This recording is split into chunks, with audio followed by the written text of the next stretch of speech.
Irmãos, na reunião anterior, nós usamos esse texto de fundamento para falarmos um pouco sobre a figura da igreja como noiva ou esposa de Cristo. Fica muito claro quando Paulo, inspirado pelo Espírito Santo, escreve então essa passagem aos Efésios, que o panorama, o pano de fundo por trás dessa passagem é o relato de outro autor inspirado pelo mesmo Espírito, Moisés, no seu segundo capítulo do livro de Gênesis. Quando eu citei para os irmãos aqueles versos de Gênesis 2, os irmãos se lembram, quando fala da criação da mulher a partir do homem, existe uma pequena palavra ali muito significativa, que diz que quando o Senhor tomou aquela parte do corpo do homem, segundo a palavra, aquela costela, então o texto diz que o Senhor edificou a partir daquela costela para o homem uma mulher. Esse é o sentido exato do termo no original. Nós temos na nossa tradução, se você quiser conferir lá, sua Bíblia, em Gênesis capítulo 2, se você observar a sua tradução, você vai ver a palavra transformou-a, no capítulo 2, versículo 22 de Gênesis. A costela que o Senhor Deus tomara ao homem, transformou-a numa mulher e lá trouxe. A palavra usada no original pelo Espírito traz uma ideia mais precisa, porque de certa forma esse ato, segundo a nossa versão aqui em português, parece um passe de mágica, né? Transformou-a numa mulher. Mas a ideia não é essa no original. A ideia é que Deus, assim como Ele trabalhou do pó um corpo, no qual Ele então soprou o seu espírito, e quando o seu espírito entrou em contato com aquele corpo, diz a palavra que o homem foi feito alma vivente, da mesma forma na criação da mulher, o texto sugere um trabalho de Deus em algo que Ele retirou do homem. Isso é importante. Isso não é apenas um adendo, um acessório, não. Versículo 22 de Gênesis 2: a costela que o Senhor Deus tomara ao homem, edificou-lhe uma mulher, e não transformou numa mulher. Não houve aqui um ato instantâneo, como um passe de mágica, mas houve um trabalho de Deus, assim como Ele trabalhou inicialmente no corpo do homem, formado do pó da terra. A mulher não foi formada do pó da terra, mas houve um trabalho para que a mulher fosse então edificada. Essa linguagem é muito linda, porque ela confere com tudo que a palavra tem a dizer a respeito da igreja, ou, no que se refere ao Velho Testamento, ao povo da aliança de Deus do Velho Testamento, o povo de Israel. Observe os irmãos.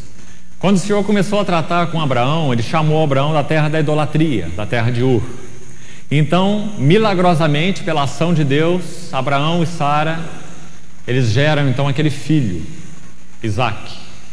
Depois Isaac, através de sua esposa Rebeca, geram então dois filhos, Esaú e Jacó. Jacó, soberanamente separado por Deus, diz a palavra, que ele foi então escolhido antes de ter nascido, antes de haver aqueles gêmeos, Esaú e Jacó, praticado o bem ou praticado o mal, para que a eleição de Deus quanto à graça prevalecesse, como Paulo diz em Romanos. Então ele amou Jacó e se aborreceu de Esaú. Essa é uma escolha soberana de Deus. Isso foi algo que compete da competência exclusiva de Deus. Deus agiu assim. Paulo diz em Romanos 9: amei a Jacó e me aborreci de Esaú. E quando você lê todo o contexto, a palavra diz que Deus então agiu assim, baseado numa escolha eterna. Eu estou reforçando isso só de passagem, porque na reunião anterior nós falamos bastante sobre essa escolha, que essa noiva, que é a figura que nós temos procurado então compartilhar agora, usando essa metáfora bíblica, a noiva ou a esposa, ela foi escolhida no coração de Deus antes da fundação do mundo como uma esposa para o seu filho. Nós vimos na reunião anterior que a igreja é uma dádiva, os irmãos se lembram? É uma dádiva riquíssima, porque é uma dádiva de Deus, do Deus Santo. É uma dádiva de Deus o Pai para Deus o Filho. Isso é muito claro na palavra. João fala isso no capítulo 10, no capítulo 17, quando o Senhor ora, ele mesmo fala isso. Ele fala assim: eram teus, Pai, e tu nos confiaste, e eles têm guardado a tua palavra. E depois ele diz: eram teus, e tu me deste. Então essa relação fica muito clara através de vários textos. João 17, João 10, né? Que a igreja é uma dádiva de Deus o Pai para Deus o Filho. Isso confere um caráter sublime à igreja, né? Dádiva do Pai para o Filho. Algo então que foi realizado lá na eternidade, em Deus. Por isso que Paulo fala em Efésios, que nós fomos eleitos em Cristo antes da fundação do mundo. Então nós gastamos bastante tempo na reunião anterior para mostrar para os irmãos a origem disso tudo. Talvez na reunião anterior nós tenhamos falado mais sobre Cristo do que sobre a igreja, né? Mas a finalidade foi exatamente esta: mostrar que esse amor eletivo de Cristo separou a igreja antes da fundação do mundo. O amor eletivo de Deus. Guarde essa expressão. Você individualmente, nós como igreja, nós fomos chamados, separados pelo amor eletivo de Deus. Um amor que elege. Um amor que soberanamente elegeu, ele quis assim. Um amor que livremente elegeu. Um amor que incondicionalmente elegeu. Então nós não poderíamos começar a falar sobre essa metáfora de outro lugar, porque senão nós poderíamos confundir. Por que essa noiva foi escolhida? Baseado no quê? Não é? Então nós temos que começar a falar sobre a noiva no coração do noivo, porque foi ele quem escolheu. Foi uma dádiva eterna naquela relação trinitária. Deus o Pai concedeu a Deus o Filho um corpo de redimidos, né? E esse corpo então seria constituído sua noiva. Nós já falamos sobre o corpo numa outra metáfora, né? Agora estamos falando da noiva. Se refere ao mesmo povo. A igreja é família, é corpo, é noiva, é exército, é templo, é tudo isso. É a igreja, né? Todas as metáforas falam de edificação. Então quando você lê Gênesis 2:22, e naquele texto então, naquela figura tão linda do que o Senhor fez literalmente, isso não é uma historinha, isso é um fato real, literal. Mas aquilo que o Senhor fez em Adão fala muito mais do que Adão. E aquilo que ele fez edificando aquela mulher fala para muito mais do que aquela mulher. É óbvio. Paulo mostra o sentido mais rico do que especificamente Adão e Eva quando ele escreve Efésios 5. Quando ele diz: eis porque deixará o homem pai e mãe. Ele está citando quem? Moisés. Ele está citando Gênesis. Aonde que está escrito eis porque deixará o homem pai e mãe? Gênesis capítulo 2. Então quando Paulo fala em Efésios, eis porque deixará o homem pai e mãe, ele está tomando aquele mistério da criação e falando, e nos mostrando que aquilo fala algo mais do que o literal, do que o natural. O nosso casamento está para muito além do nosso próprio casamento. O nosso casamento é designado a falar algo sobre o amor de Cristo pela sua amada igreja. Para isso nós somos casados. O Senhor estabeleceu o vínculo matrimonial com esse propósito. Por isso que casamento sem Cristo não é nada. Ele não tem significado. Porque o casamento existe para algo muito além do próprio casamento, que é refletir o relacionamento entre Cristo e a igreja. Isso precisa ser capturado por nós, né? Então, irmão, em Gênesis 2:22 a palavra hebraica é edificou e não transformou, como está na sua Bíblia. A costela que o Senhor Deus tomou do homem, edificou para ele uma mulher. Então, como eu estava citando, se você olhar a história de Jacó, você vai ver que o Senhor faz algo muito lindo. Porque na escolha soberana de Deus, ele escolheu Jacó. Ele amou Jacó e não Esaú. Então ele começa a trabalhar Jacó. Jacó era um suplantador, como seu nome significa, um espertalhão. E o Senhor começou a trabalhar aquele espertalhão para tornar esse esperto num homem de Deus. E o Senhor começa a despir Jacó, quebrar Jacó, moer Jacó. Até mesmo que ele tem que sair ali fugido da sua casa com medo de Esaú, porque ele roubou o direito de primogenitura. E quando ele está nesse processo de fuga, ele toma uma pedra e coloca essa pedra para o travesseiro, não é assim?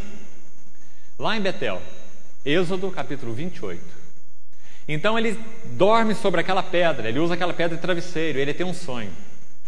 E ele vê anjos de Deus numa escada cujo topo atingia o céu. E nessa escada, anjos de Deus subiam e desciam. Então quando ele acordou, meio que apavorado daquele sono e daquele sonho, daquela visão, ele diz assim: quão terrível é este lugar! É a casa de Deus, a porta dos céus. Olha que coisa interessante. Betel, no hebraico Bet-El, duas palavras. El, Deus, Bet, casa. Casa de Deus, Betel. Uma pedra que Jacó colocou como travesseiro. Depois, se você acompanhar o relato sobre a casa de Deus no Velho Testamento, o que você vê? Você vê que a partir daquele sonho de Jacó, o Senhor começou a concretizar a realidade. Primeiro no literal, no natural, e depois no espiritual, no Novo Testamento, a respeito da igreja. Mas primeiro o literal, primeiro o povo de Deus do Velho Testamento, o povo de Israel, que são os filhos de Jacó, que foi chamado Israel. Então, quando você continua lendo a partir de Gênesis 28, quando Jacó tem aquele sonho com Betel, a casa de Deus, se você continuar lendo, você vai ver que Jacó tem 12 filhos, você vai ver que os filhos vão para o Egito junto com ele, você vai ver que Moisés entra no Egito e chama aquele povo, liberta aquele povo, não é assim? Pelo sangue do Cordeiro, leva o povo para o deserto. No deserto, Deus fala com eles sobre o tabernáculo, eles constroem o tabernáculo. Então, se você acompanhar a linha toda, e depois do tabernáculo, com Salomão, filho de Davi, o templo. O tabernáculo era móvel, o templo era fixo. Então você vai ter um progresso de revelação. Primeiro uma pedra só, com Jacó. Depois 12 filhos de Israel. Depois um povo no Egito.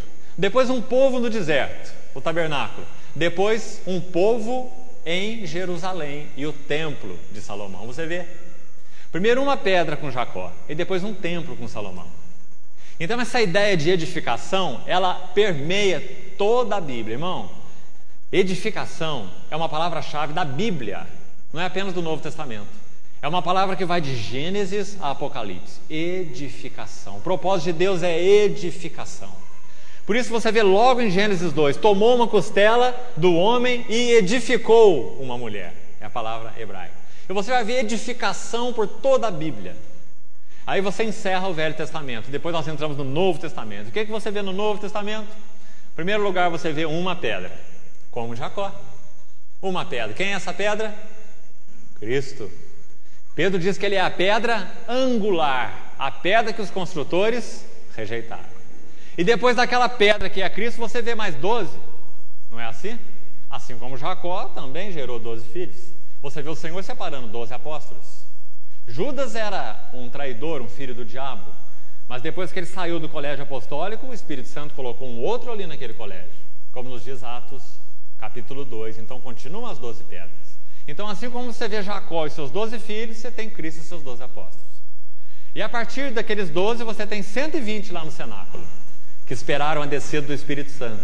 Quando o Espírito Santo então desceu sobre aqueles 120, eles foram constituídos um templo, uma casa espiritual. Você vê a mesma coisa? A mesma coisa lá no Velho Testamento, no tipo, você vai ver na realidade através de Cristo. Então edificação é um assunto que permeia toda a Bíblia e não para no Pentecostes, né? Quando você lê, assim como lá no processo de Deus no Velho Testamento, não parou com Jacó nos 12, e nem mesmo com as tribos de Israel lá no deserto. Você vai ver lá o templo de Salomão e toda aquela glória. Assim no Novo Testamento. Você também não para no Pentecoste, naqueles 120. Você vai ver daí a pouco mais 3.000 quando Pedro prega. E daí a pouco mais 5.000 quando Pedro prega. E aquele corpo está engordando, está crescendo. E depois você vai no Apocalipse.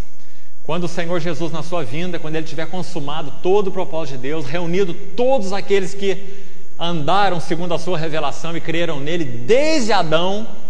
Então você vai lá agora no último livro da Bíblia, você dá um salto de Gênesis lá para Apocalipse, lá no capítulo 21 de Apocalipse. O que você lê lá? Eis o tabernáculo de Deus com os homens. Deus habitará com eles e eles serão povo de Deus. E Deus enxugará dos seus olhos toda lágrima. E já não existirá pranto, nem luto, nem morte, nem dor. As primeiras coisas passaram. Você vê edificação? É impressionante esse assunto na Bíblia. Ele permeia toda a Bíblia. Então, eu estou fazendo uma abordagem rápida aqui para que você veja que esse assunto está profundamente ligado à metáfora da noiva. O Senhor está edificando o quê? Está edificando uma noiva. Usando a outra metáfora que eu já falei, está edificando um corpo. Usando uma outra metáfora que eu ainda vou falar, está edificando um templo. Todas essas metáforas falam de uma coisa só. Usando a primeira que eu abordei com os irmãos, está edificando uma família de filhos, não é? Então, irmãos, todas as metáforas de Paulo falam de edificação. Estou repetindo isso pela terceira vez, porque é muito importante. O corpo de Cristo não é algo estático. Você não nasceu de novo e agora você cruza o braço e espera o Senhor Jesus voltar para você ir para o céu. Não, o Senhor está edificando uma família de filhos. Ele está fazendo com que pedras esbarrem em pedras, pedras sejam justapostas a pedras, pedras sejam picaretadas, para que elas possam se adaptar, se conjugar uma a outra. Paulo usa tanto essa figura, ele fala assim: arraigados e alicerçados em amor, cresçamos em tudo. Ele fala em Efésios que nós estamos sendo edificados pelo auxílio de toda junta, Efésios 4, lembra? E segundo a justa cooperação de cada parte, efetua a igreja o seu próprio aumento para a edificação de si mesmo em amor. Então não perca de vista essa figura da edificação. Quando o Senhor Jesus estava em carne, ele disse assim: o meu Pai trabalha até agora e eu trabalho também. Não foi diferente com relação ao Espírito Santo quando desceu. Quando o Espírito Santo desceu, o Pai tinha realizado o seu trabalho, o Filho já tinha completado o seu trabalho total na cruz. Ele disse: está acabado, eu já acabei, consumei, está consumado. Mas o Espírito Santo não. O Espírito Santo a partir daí foi enviado, sendo Deus, ele também é Deus, né? O Espírito Santo foi enviado agora para para trazer à luz, tornar realidade, prática, tudo aquilo que Cristo já acabou na cruz, processar a nossa salvação dentro de nós. Então o Espírito vai regenerar, o Espírito vai transformar a mente, o Espírito vai quebrar a vontade, amoldar a Cristo, o Espírito vai transformar os afetos, o Espírito vai transfigurar até mesmo o nosso próprio corpo, como Paulo fala em Romanos 8. Ele vai tragar a morte no nosso corpo. O Espírito de Deus, aquele que vivifica os mortos. Romanos capítulo 8, não é? Então os irmãos estão vendo a edificação. O Pai trabalhou, o Filho trabalhou, e na pessoa do Espírito, o Pai e o Filho continuam trabalhando, mas o que concerne à trindade econômica, ao trabalho de Deus, o Espírito Santo é quem hoje tem trabalhado, não é? Para efetuar essa edificação, edificando essa noiva para Deus. Muito importante você não perder isso de vista. Mas agora nós podemos voltar para Efésios 5. Volte a sua Bíblia, por favor, para Efésios. Efésios capítulo 5. Nós comentamos na reunião anterior o primeiro termo do verso 25, o primeiro verbo que se refere à edificação, né? Primeiro diz: Cristo amou a igreja. Efésios 5, 25. Cristo amou a igreja. E agora vai dizer pelo menos 4 coisas, então, definidas que ele fez baseado nesse amor. Em primeiro lugar, verso 25, se entregou. Foi aí que nós paramos na reunião anterior, mostrando para os irmãos como é significativa essa palavra no uso que Paulo faz dela. Você tem para os irmãos Romanos, né? Capítulo 4, onde ele diz que Cristo foi entregue por causa das nossas transgressões. Ele não estabeleceu com a igreja nenhum tipo de contrato. Com esse povo que foi escolhido antes da fundação do mundo, ele fez uma aliança incondicional e não um contrato. Então aqui diz: Cristo amou e a si mesmo se entregou. Nós já examinamos esse significado. Foi assim que Cristo iniciou o processo para edificar a igreja. Primeira coisa, amou. Agora, primeiro aspecto dentro desse amor, porque ele amou que ele entregou, santificou, purificou para apresentar, como está escrito aí nos versos 25, 26, 27. Purificou, aliás, entregou primeiro, depois santificou, depois purificou, e no verso 27, para apresentar. Veja que são 4 verbos. Tudo isso é baseado no seu amor, não é? Então, a primeira expressão prática do seu amor é sua entrega. Ele se entregou. No que concerne a nós, para que essa noiva seja edificada, irmãos, é igualmente verdadeiro para nós. O que nós precisamos fazer na igreja uns para com os outros? Entregarmos. Entregarmos não apenas nossas vidas, mas entregarmos tudo o que somos, nossos talentos, nossos dons, aquilo que o Senhor te conferiu, seu serviço no corpo, seu ministério, tudo isso não é para você, é para a edificação da igreja. Então é um assunto de oração sua diante do Senhor, que Ele possa trazer com clareza para você qual é a tua parcela no corpo, qual é a tua parcela de cooperação no corpo, como que você coopera para a edificação do corpo. Não importa o que você faça, não tente escalonar serviços no corpo, tentando conceder mais glória a uns e menos glória a outros, porque isso não existe. A glória do serviço está naquele que o concedeu. Se o Senhor disse para você que o seu assunto aqui é varrer o salão todo dia, então a sua glória está em varrer o salão todo dia, porque a sua glória está no serviço daquele que te concedeu, o Senhor. Então não tente escalonar ministérios, porque isso não é correto. Cada um deve ser fiel naquilo que o Senhor lhe concedeu para a edificação da igreja. Tão importante compreender isso, não é? Então o Senhor se entregou, Ele entregou a sua vida e tudo que Ele tinha, seu tempo, não é? Ele entregou todo o seu tempo, dedicou a 12 pessoas especialmente, não é? Então a igreja foi edificada não só pela morte do Senhor, a entrega do Senhor culminou na morte do Senhor. Esse é o ato mais importante. Se Ele não morresse, não teríamos nada. Mas a entrega do Senhor não começa na morte, a entrega do Senhor começa na vida. Sabe por que muitas pessoas na história da igreja falharam quando chegou a hora do seu possível martírio?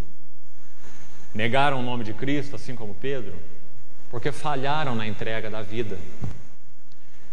Todas as vezes que falharmos na entrega da vida, em vida, falharemos na entrega da vida na morte.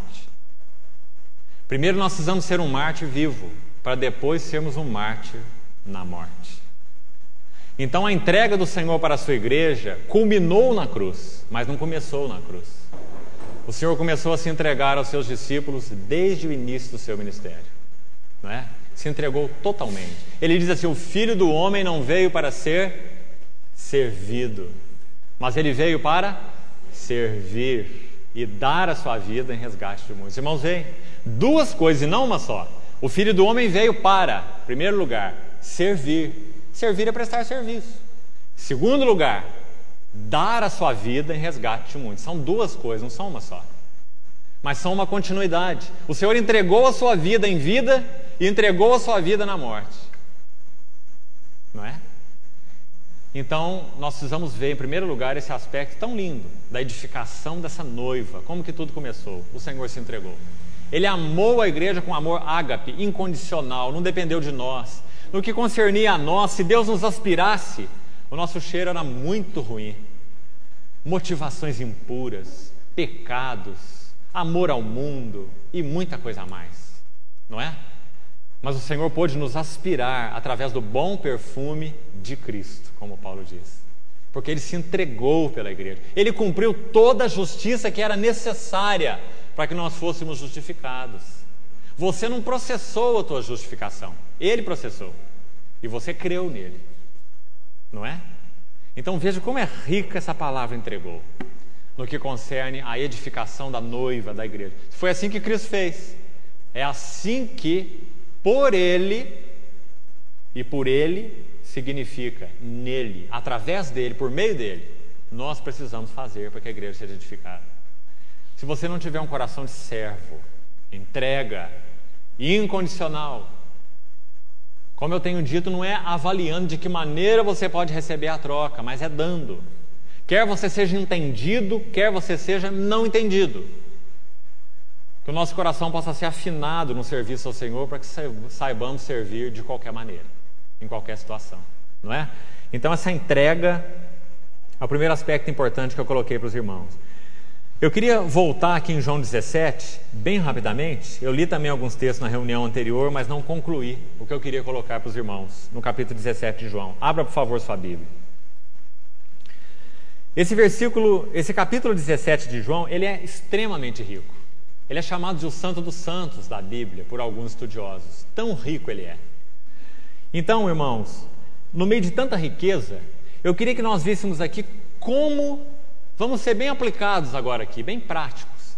Como que o Senhor Jesus, Ele guardou, Ele se entregou a essa igreja a essa noiva, a esse corpo. Inicialmente aqui a 12.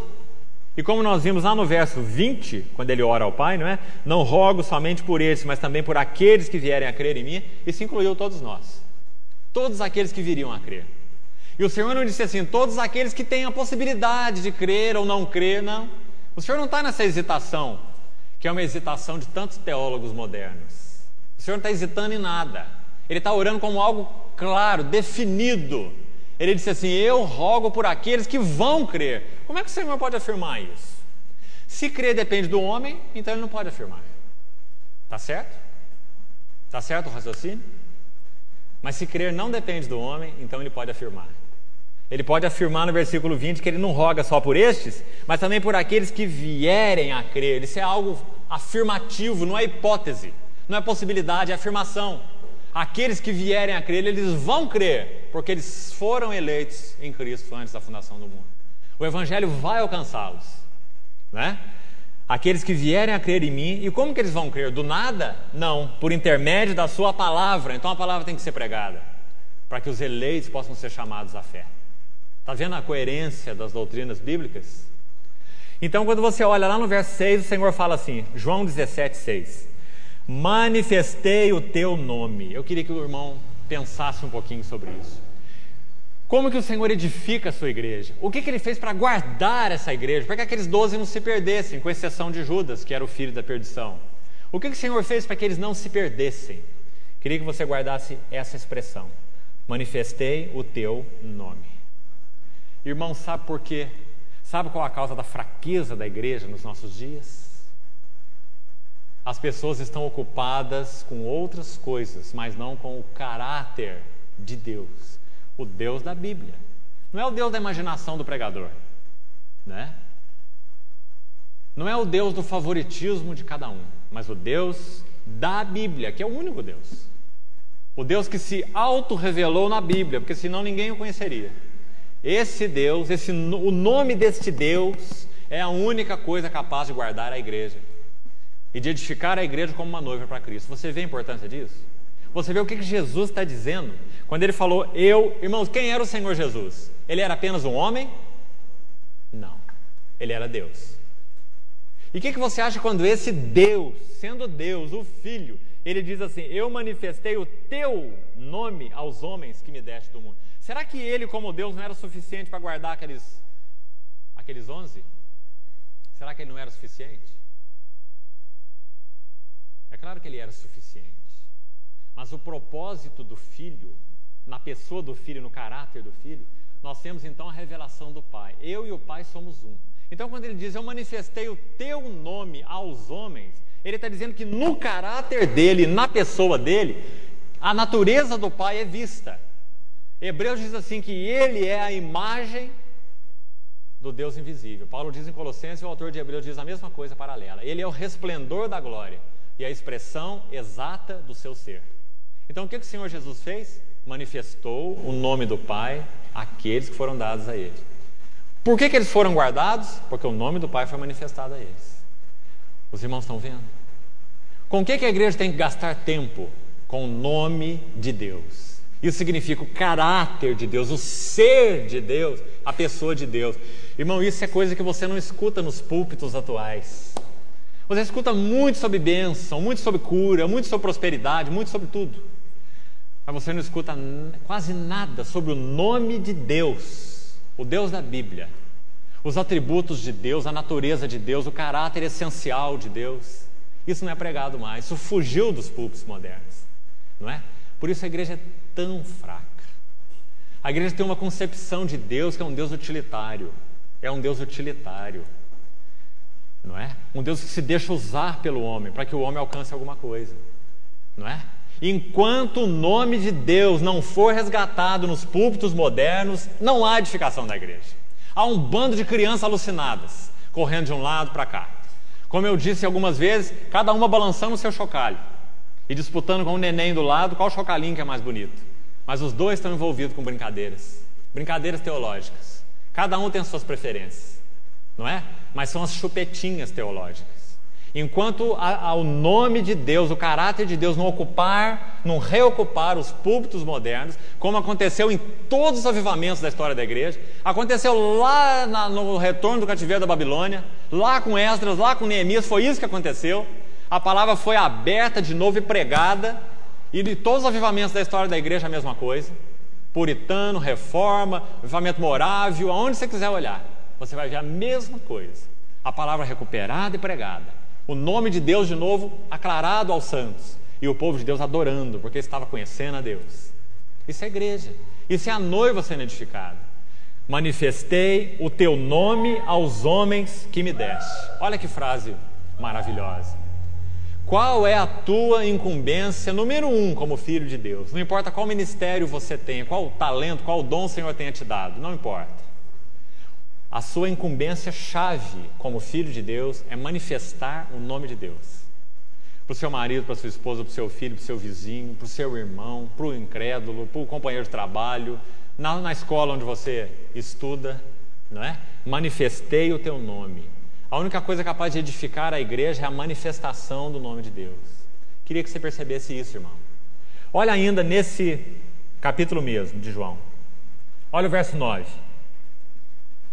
É por eles que eu rogo. Falei na reunião anterior que o Senhor ora por um povo muito específico. A igreja, o povo que Ele redimiu. Não é para o mundo inteiro, toda criatura, não é universalismo. Não é? Universalismo não tem fundamento bíblico.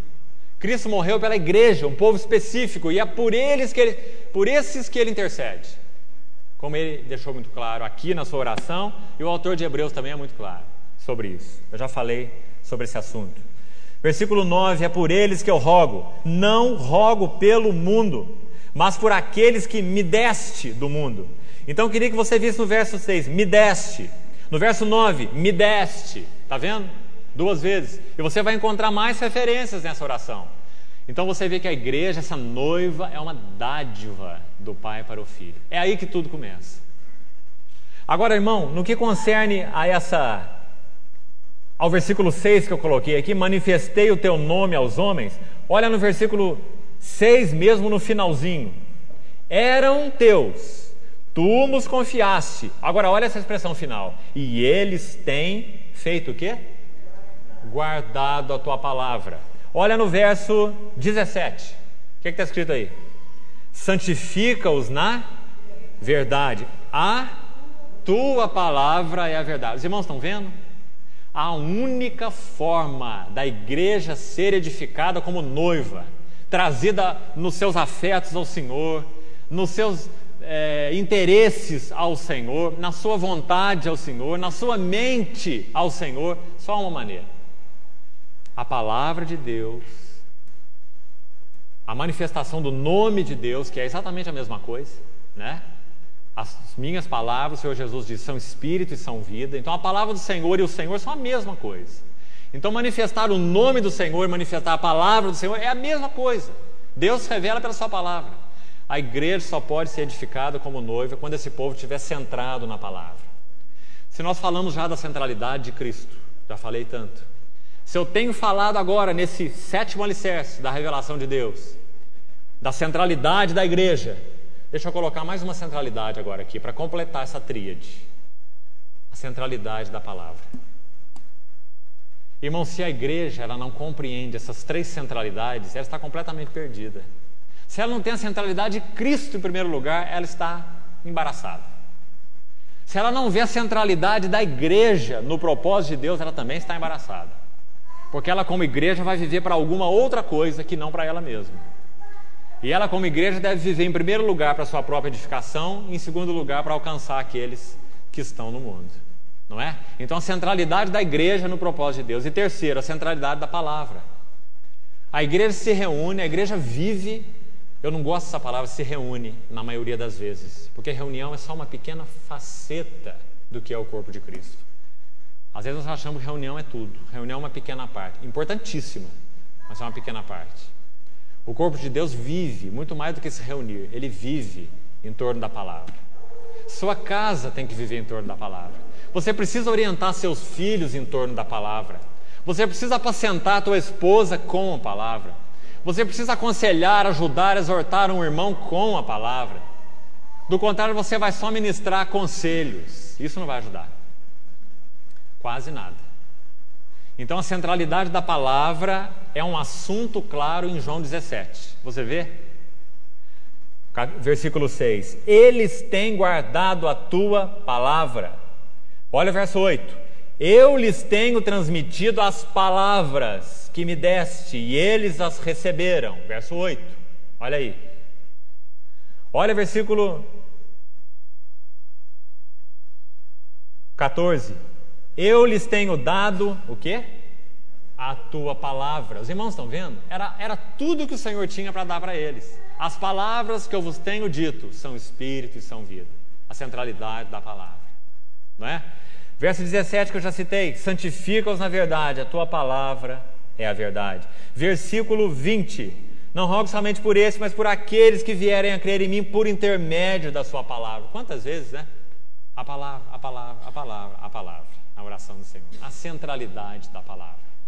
Agora, irmão, vamos usar um texto de Paulo, rapidamente. Abra comigo em 2 Coríntios 11.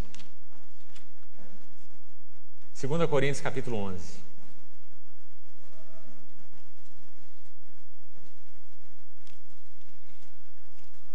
Tudo isso que eu estou citando ainda está dentro do primeiro tópico, lá do texto de Efésios, que é o nosso texto básico.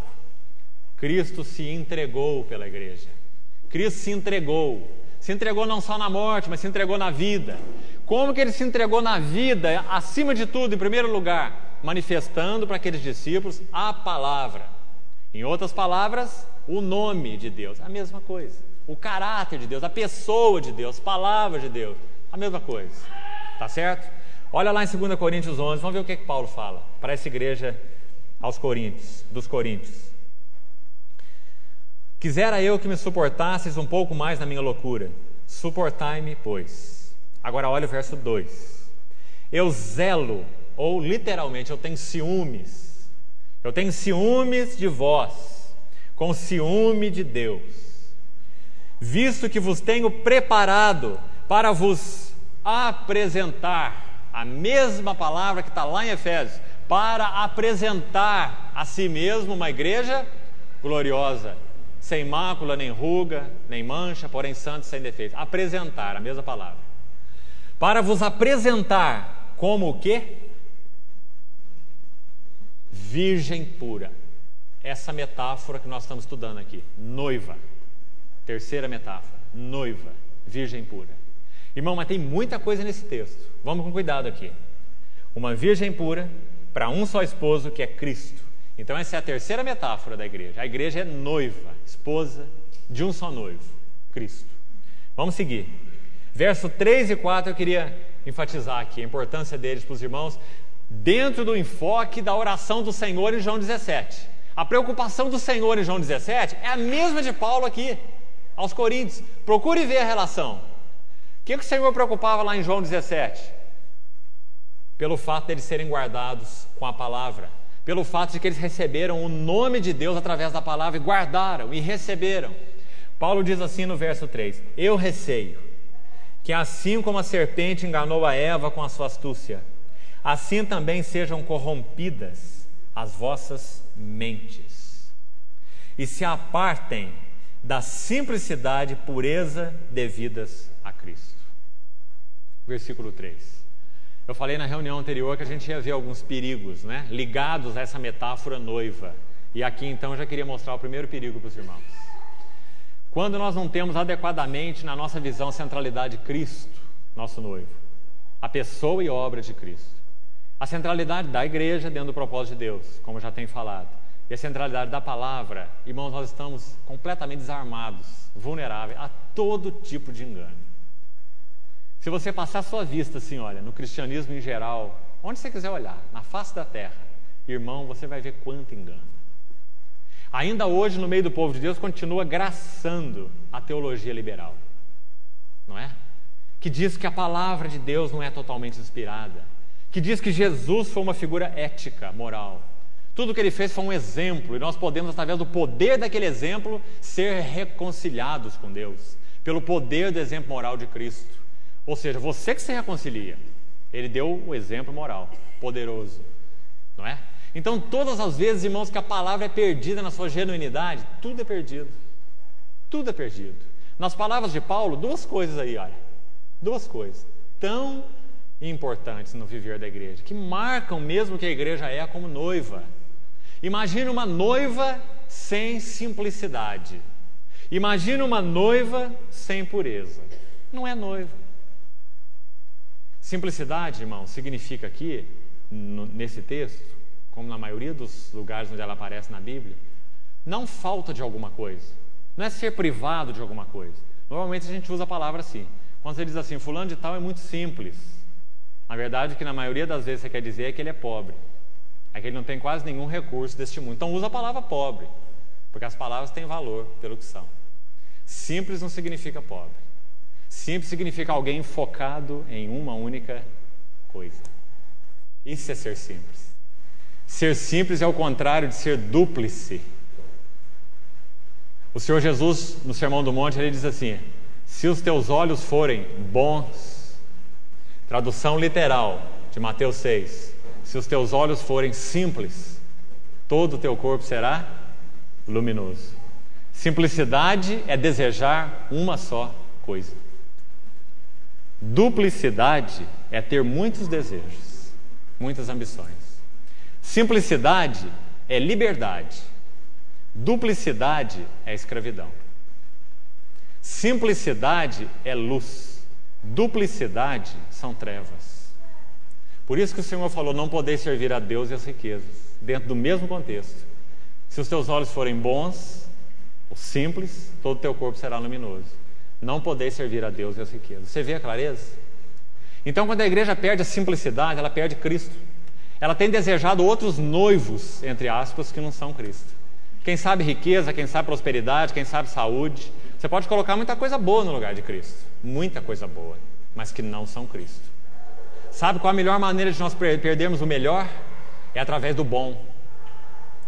Quando você agarra no bom, você perde o melhor.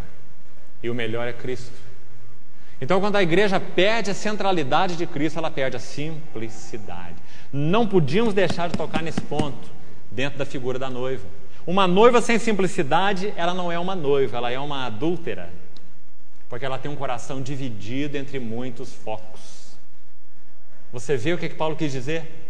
Olha, se as suas mentes forem corrompidas, se vocês estiverem se desviando para um outro evangelho, ele vai falar no verso 4, nós vamos chegar lá, ele está dizendo, vocês vão estar enfocando aí, outros amantes, e vocês vão perder a singularidade, a simplicidade de Cristo. Mas não só a simplicidade, a outra consequência, pureza. As duas palavras aludem à mesma realidade. Sabe por quê? A palavra pureza significa livre de mistura, constituído de um só elemento. Também fala de unidade, não é? Fala de unicidade. Então, Paulo diz que a simplicidade de Cristo e a pureza de Cristo podem ser perdidas. Versículo 4. Como? Se, na verdade, vindo alguém vos prega outro Jesus que não temos pregado. Isso é o que mais você vai ouvir hoje. O que mais existe hoje é um Jesus que Paulo nunca pregou e que o Novo Testamento nunca conheceu. Desse Jesus está cheio por aí. É um outro Jesus, diferente do que a Bíblia ensina. Ou se aceitais um espírito diferente que não tendes recebido. É o que mais tem por aí, né? Um espírito do mundo. Um espírito que prega uma barganha usando Deus, né? Um espírito do anticristo, como João falou. E ele continua, ou evangelho diferente que não tendes abraçado. O que mais tem aí é isso, evangelho diferente. Tem nome de Deus, tem nome de Cristo, tem oração, tem nome do Espírito Santo, tem nome de tudo que está aí na Bíblia, né? Mas só os nomes. É uma terminologia santa para um conteúdo apócrifo, né? Um evangelho diferente que não tendes abraçado, e esses de boa mente o tolerais. É o sincretismo, né? Você achar que o Senhor tem falado, um pouco aqui, um pouco lá, um pouco através do fulano, do ciclano, do beltrano, né? Tem um pouco de verdade em todo lugar, também tem nas religiões, nas filosofias, nas ideias de todo mundo, né? Isso é tolerar de boa mente. Irmão, sabe qual é a característica mais marcante do Evangelho e pela qual possivelmente nós como igreja seremos perseguidos no final dos tempos? Leva para casa uma palavrinha para você pensar antes de dormir. Se pensar muito, não vai dormir. É a palavra tolerância. Se você é bem informado, se você lê uns jornais, escuta as notícias na televisão, você vai ver que essa palavra tolerância é uma palavra de ordem no mundo de hoje. Esses conflitos que nós vemos aí de árabes e judeus e etc., cada vez mais realça essa palavra, tolerância. Isso é intolerância, não é? É o fanatismo religioso, é a intolerância, não é? Então a tolerância hoje ela é quase um Deus. O Deus tolerância. Mas uma das características mais tremendas do Evangelho é que ele é, sim, intolerante. O Evangelho não tolera Buda. O Evangelho não tolera filosofia humana. O Evangelho não tolera nenhum apóstolo que não confira com a palavra de Deus. O Evangelho é intolerante por natureza. O Evangelho só tolera Cristo e a palavra de Cristo e o ensino que confere com Cristo. O Evangelho tem uma natureza intolerante. Então, irmão, não tente abraçar o mundo com os braços e com as pernas. Você vai cair sentado. O Evangelho tem, sim, um caráter radical. E você deve estar consciente disso. Paulo usa essa palavrinha hoje tão venerada, ele usa aqui em 2 Coríntios 11. A esse de boa mente o tolerais. Ele está reprovando. Ele está dizendo, por que vocês toleram? Olha lá no verso 5. Eu suponho que em nada sou inferior a esses tais apóstolos, porque embora eu seja falto no meu falar, eu não sou no conhecimento, mas em tudo e por todos os modos vos temos feito conhecer isso. E ele fala no verso 13, dessa mesma carta, capítulo 11, verso 13, que esses tais são falsos apóstolos, obreiros fraudulentos, que se transformam em apóstolos de Cristo. Mas não é para se admirar, porque o próprio Satanás se transforma em anjo de luz. Não é muito que os seus servos, os servos de Satanás, se transformem em ministros de justiça, e o fim deles será conforme as suas obras. Não é? Irmão, a noiva de Cristo, ela só pode ser edificada com a palavra genuína de Deus. Confira a palavra de Deus diariamente. Não engula o que ninguém está pregando, nem eu e nem ninguém. Seja um bereano. Examine as Escrituras para ver se as coisas são de fato assim. Medite na palavra, estude as Escrituras, debruce sobre ela, ore sobre a palavra, porque a única coisa capaz de guardar o povo de Deus na singeleza e na pureza é o Evangelho, é a palavra, o Evangelho genuíno. Então, quando Paulo faz uso dessa figura da noiva, aqui ele chama de virgem pura, eu queria que você olhasse os problemas, né, que eu falei na reunião anterior, que nós precisamos abordar.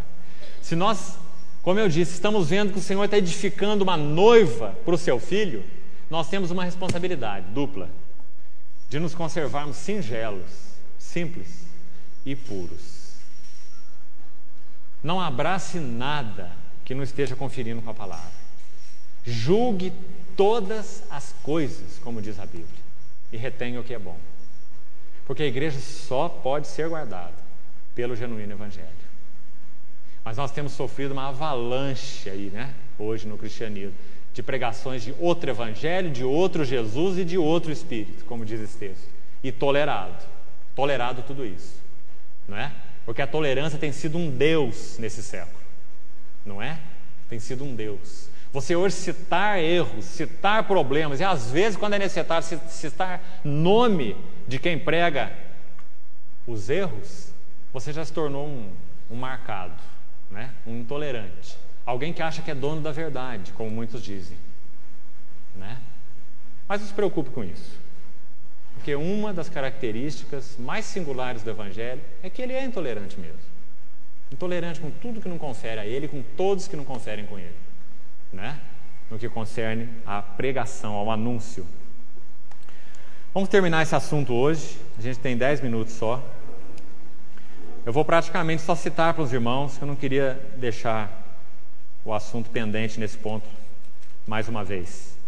Efésios capítulo 5, se você voltar então sua Bíblia lá, Quando Paulo fez uso lá da metáfora da igreja, da esposa, como ele faz no verso 25, maridos, amai vossas esposas, como Cristo amou a igreja, ele usa então o primeiro termo, a si mesmo se entregou. Um termo então tão rico de significado, né? Como já vimos. Depois no verso 26, vamos passar bem rápido aqui. No verso 26 ele fala, para que a santificasse. Irmão, que expressão linda desse versículo. Não está dizendo também, repetindo, que isso era uma hipótese, isso era um talvez, que o Senhor morreu pela igreja, ele fez tudo que cabia a ele. Agora, santificar-se é um problema da igreja. Se ela for responsiva, se ela procurar seguir o Senhor, então ela vai ser santificada. É claro, irmão, é claro que sempre há o elemento da responsabilidade humana. Você não pode violentar nenhum dos dois. Esse mistério da soberania de Deus em contato com a responsabilidade do homem, né? Isso é um mistério tremendo, como que isso age, como isso se efetua. Mas esse texto está se referindo à soberania de Deus. Esse texto está dizendo que Cristo fez pela sua morte. Os verbos estão no passado, não é? Olha na sua Bíblia. Cristo amou, é passado. Não é nem ama e nem amará, é amou, passado. Porque ele amou, ele se entregou, também é passado. E porque ele se entregou, o versículo 26, para que a santificasse, é passado. É a mesma ordem aí, o mesmo tempo, a mesma sequência. Então, quando Cristo se entregou, ele santificou a igreja. Isso é o que concerne a obra dele. Você vê a profundidade disso? Irmão, você pode ir devagar, depressa, você pode levar muitos açoites, poucos açoites.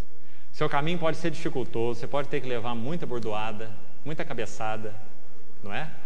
Mas se você puder dobrar seus joelhos, ser mais humilde, dependente de Deus, você vai caminhar numa linha talvez mais retilínea, mas não importa. Isso é responsabilidade humana. O que importa é que aquelas pessoas pelas quais Cristo morreu estão santificadas por Ele e estarão com Ele, face a face, na Nova Jerusalém. Todos chegaremos lá. Agora, a maneira é que fará muita diferença. Alguns possivelmente ficam até fora do reino vindouro, do reino do Senhor, do reino que Ele vai inaugurar nessa terra na sua vida. Alguns possivelmente vão ficar até de fora desse reino, para serem disciplinados. Possivelmente. Muitos estudiosos da palavra entendem assim, né? É possível que seja assim. Mas o fato é que o Senhor santificou a sua igreja. E que nenhuma alma pela qual Ele morreu vai se perder. Para que a santificasse, isso é passado. Ele já fez. Para que a santificasse. Tendo-a purificado, é outro passado. Ele também já purificou. Você lembra de Pedro lá em João 13?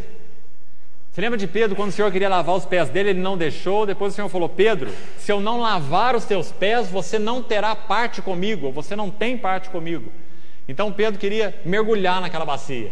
Ele falou, Senhor, não só os pés, mas também o corpo inteiro, as mãos, a cabeça. Aí o Senhor falou, não, Pedro, vós já estáis limpos pela palavra que eu vos tenho falado.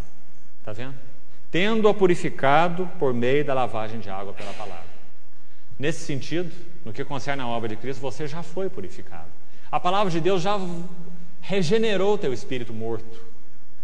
A palavra de Deus já te deu um novo coração, já te deu uma nova mente, já te deu uma nova vontade, já te deu novas afeições. Você já tem tudo isso novo, só que você tem tudo velho também.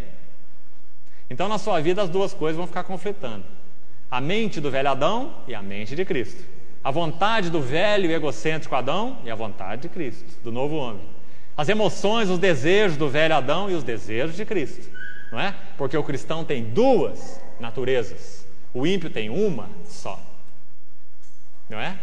O cristão tem duas naturezas. Então, no que concerne a obra completada, consumada de Cristo, já estamos santificados, purificados, aperfeiçoados, glorificados e apresentados, tudo, num pacote só.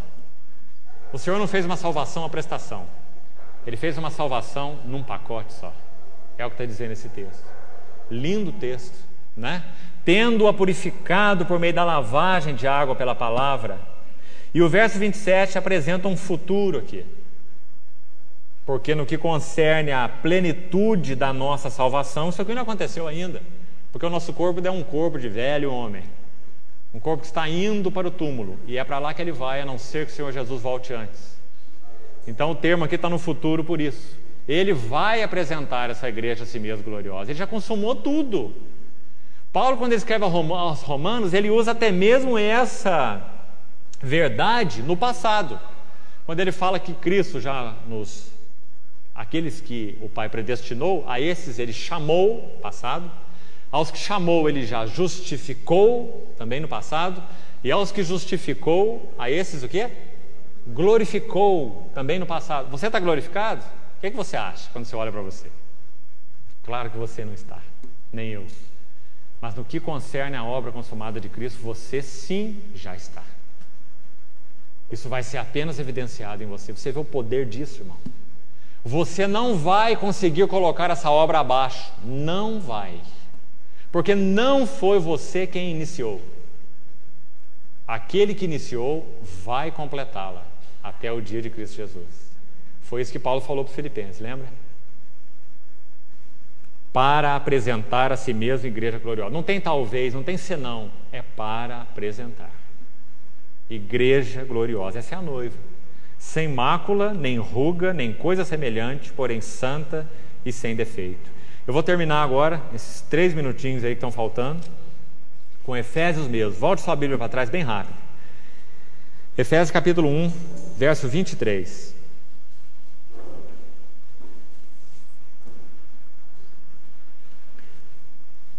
Vou tentar fazer o milagre de te explicar isso aqui em 3 minutos. Presta atenção. Em Efésios 5, o texto, na nossa tradução, preste atenção aqui, segundo as maiores autoridades bíblicas e de acordo com os melhores manuscritos do original grego, como nos dizem os estudiosos que entendem disso, as maiores autoridades, de acordo com os melhores manuscritos, nos dizem que no nosso manuscrito original, aí, usado por João Ferreira de Almeida, para traduzir nossa Bíblia do grego para o português, no seu manuscrito, que ele então utilizou, no verso 30 de Efésios 5, abra lá sua Bíblia, porque somos membros do seu corpo. Alguém aqui tem uma tradução diferente, em que essa frase prossegue, ou para aí no corpo? Acho que é de todos nós para aí, não é? Porque somos membros do seu corpo, não é assim o versículo? Acho que não tem ninguém diferente aqui, não é? Mas não é assim, segundo, já falei, as maiores autoridades, conferindo os melhores manuscritos do original grego. Esse versículo continua, o que é extremamente coerente com o contexto, assim, olha. O verso 29 vem dizendo: ninguém jamais odiou sua própria carne, antes alimenta e dela cuida. Olha que coisa linda. Como também Cristo faz com a igreja. O que você vê nesse verso 29? Aquilo que aconteceu lá em Gênesis. O Senhor tirou a mulher da costela do homem, edificou para ele uma mulher, trouxe aquela mulher para o homem e falou: olha, essa agora aí é sua. O homem olhou para ela e falou o quê? Esse é osso dos meus ossos e carne da minha carne, chamar-se-á varão. Aquele lindo texto. Paulo tem esse texto como pano de fundo, está muito claro em Efésios. Então essas autoridades, segundo os melhores manuscritos, eles nos dizem uma coisa muito linda, que o verso 30, ele é da seguinte forma. Verso 29 então diz: ninguém jamais odiou sua carne, antes a alimenta e dela cuida, assim como Cristo o faz com a igreja, porque somos membros do seu corpo, vírgula, da sua carne e dos seus ossos. Que coisa maravilhosa, você não acha? Porque somos membros do seu corpo, da sua carne e dos seus ossos. Isso está dizendo que a nossa vida, a vida que nos foi concedida pelo Cristo ressurreto, nos tornou participantes do seu corpo, da sua carne e dos seus ossos.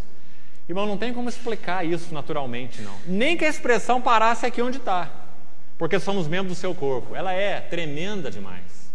O corpo ressurreto de Cristo Jesus, ele está entronizado na glória do Pai. Agora, porque essa vida dele foi repartida conosco, então ele nos tornou, por causa dessa vida que está em você, que está em mim, ele tornou a mim e a você participantes do seu corpo. E diz então a tradução que eu citei aqui, da sua carne e dos seus ossos. Isso significa, você tem uma união corporal, orgânica com Cristo. Nada pode separar dele.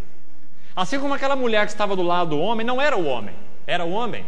Não era o homem, era a mulher. Não é? Mas em um sentido, ela era o homem, porque ela foi tirada dele. Quando ele olhou, ele falou isso. Essa, afinal, é carne da minha carne e é ossos dos meus ossos. Ele viu que Deus não fez uma obra independente. Ele viu que Deus não fez uma obra do pó. Ele viu que Deus fez uma obra dele. Então ele falou assim, é meu. Você vê a beleza disso? Ele falou, é meu, osso de meu osso, carne de minha carne. E esse é o que está escrito aqui em Efésios 5, segundo esses melhores. Ela é completa em Cristo. A igreja, por um lado. Por outro lado, a igreja, ela é a completação de Cristo, assim como lá no Éden. E é aí que eu queria terminar. Então vai lá em Efésios 1, onde eu tinha citado para os irmãos, rapidamente. Efésios 1, 23. Eu quero te fazer uma pergunta. Como que você interpreta esse versículo? Efésios 1, 23. É um texto difícil. Você já tem alguma ideia formada? Você já deve ter lido N vezes esse versículo, não é? Como que você entende? Vamos ler então com cuidado para a gente encerrar. Olha o verso 22. Está dizendo que Deus ressuscitou a Cristo. Ele vai falando lá em cima, ó, 17, 18, 19, 20. Ele ressuscitou a Cristo pelo seu poder, o fez assentar à sua direita nos lugares celestiais. Lá no verso 20. Aí olha no verso 22. E pôs todas essas coisas debaixo dos seus pés. Tá certo? De Cristo. E agora, presta atenção. E o quê? Para ser. Mas que expressão mais curiosa. Cristo já não é o cabeça? É ou não é? Então como para ser? Para ser o cabeça sobre todas as coisas, o deu à igreja? Então parece que se você pensar o contrário, então você fala, uai, mas então, segundo esse versículo 22, se Cristo não fosse dado à igreja, ele não seria o cabeça? Você tem que fazer essa pergunta, porque o versículo está dizendo isso mesmo. Para ser o cabeça, o deu à igreja. Olha que coisa tremenda. E o verso 23 vai tornar um assunto mais tremendo ainda. E vai explicar, claro. Vai dizer assim, a qual quem? A igreja. A igreja é o quê? É o seu corpo. Isso nós já sabemos. Embora seja um tremendo mistério. Mas tem mais aqui, ó. Agora, essa frase. A igreja é o seu corpo. O que mais que ela é? A plenitude daquele que a tudo enche em todas as coisas. Vou te explicar o que esse versículo significa. Depois estude por você mesmo, para você chegar à sua conclusão. Plenitude, nesse texto, significa completação. E agora, então, a gente chega no clímax aqui, no ápice. Sabe o que esse versículo está dizendo? Está dizendo que Cristo, como Filho de Deus, ele nada pode completá-lo, porque se ele é Deus, ele é perfeito, como Filho de Deus. Mas Cristo não é só Filho de Deus, Cristo é também Filho do homem. Ele é Filho do homem. Ele não é só Deus, ele é homem. Então, porque ele se encarnou e assumiu a natureza humana, ele se tornou mediador. O mediador não é só Deus, senão ele não podia ser mediador. Para mediar duas partes, ele tem que ser totalmente Deus e totalmente homem, como já vimos. Agora preste atenção. Cristo, como mediador, ele só pode ser completo com a igreja. Assim como Adão só podia ser completo com Eva. Não é bom que o homem esteja só. Você vê? Agora tome cuidado em como você entende essa doutrina, para você não tornar uma heresia. Cristo, nele mesmo, ele é perfeito, ele é completo, ele não precisa de nada, ele é Deus, ele é o Filho de Deus. Mas Cristo, como mediador, então aí inclui o aspecto humano, como mediador ele é homem. Cristo, como mediador, ele só é completo com a igreja. Por isso que tantas vezes nas epístolas de Paulo, ele fala assim que pela igreja a multiforme sabedoria de Deus será manifesta. Quando ele ora no capítulo 3 de Efésios, ele fala assim, a ele seja a glória, a Deus seja a glória, na igreja e em Cristo Jesus. Está vendo? Ele sempre coloca junto o corpo e a cabeça. Cristo, como mediador, não pode ser completo sem a igreja. Cristo, ele não é a completação da igreja, não. É a igreja que é a completação de Cristo. Cristo não completa nada, Cristo é perfeito, não é? Mas esse novo homem, ele não é completo sem a igreja. Porque o novo homem tem Cristo como a cabeça e a igreja como o corpo. Então, para que Deus, no seu propósito eterno, sujeite todas as coisas aos pés de Jesus Cristo, Ele irá sujeitá-la aos pés do seu corpo, que é a igreja. Lembra quando Paulo escreve aos Romanos? Em breve o Deus da paz esmagará Satanás debaixo da onde? Dos vossos pés. Não dos pés de Cristo, mas dos vossos pés. Porque a igreja são os pés de Cristo. Então você vê a grandiosidade disso, irmão? Para ser o cabeça sobre todas as coisas, o deu à igreja, a qual é o seu corpo, a completação daquele que a tudo enche em todas as coisas. Esse é o sentido de plenitude aí. Completação. A igreja é a completação de Cristo. Cristo não é a completação da igreja, mas a igreja é a completação de Cristo. Então você pode dizer que Cristo como mediador não é completo sem a igreja. E essa então sem dúvida a verdade mais tremenda de Efésios. A verdade mais tremenda, que Cristo como mediador não é completo sem a igreja. Por isso a igreja deve chegar à estatura da plenitude de Cristo, para que através da igreja a multiforme sabedoria de Deus se torne conhecida de principados e potestades. E nisso está incluído eu e você. O que você acha sobre a sua vocação? É pequena? Por isso Paulo falou aos Filipenses que ele prosseguia para o alvo da soberana vocação de Deus em Cristo Jesus. Essa é a soberana vocação. A igreja é a completação de Cristo. Cristo como mediador não é completo sem a igreja. Ele como mediador já executou tudo na cruz para que a igreja chegue nessa estatura. E ela vai chegar. Nada poderá impedir. Porque sobre essa rocha edificarei a minha igreja. E as portas do inferno não prevalecerão contra ela. Você vê? Edificarei a noiva.